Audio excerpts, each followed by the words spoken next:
ሰላም ሰላም እንዴት ናችሁ? እንደተለመደው አዲስ ነገር ይዘን ተከስተናል። በቲክቶክ የሰራችሁትን ገንዘብ በቀላሉ በኢትዮጵያ አካውንት ለማውጣት ይከብዳል። ፔፓል ወይም ሌሎች የውጭ አካውንቶች ያስፈልጓቸዋል።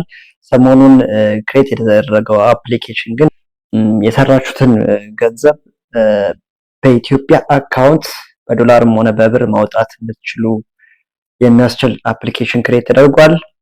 ቲድሮ አፕሊኬሽን ይባላል። ፕሌይ ስቶር ላይ እና አፕ ስቶር ላይ ላውንች ተደርጓል። ሁላችሁም እየገባችሁ ዳውንሎድ አድርጉ። ቪዲዮዎችን ፖስት ማድረግ ጀምሩ። ኮንቴንት ክሬት አድርጋችሁ ማንኛውንም ቪዲዮ ፖስት ማድረግ ጀምሩ። በቀላሉ ገንዘብ ሜክ ማድረግ ትችላላችሁ። የሰራችሁትንም ገንዘብ በቀላሉ በኢትዮጵያ አካውንት ማውጣት ትችላላችሁ።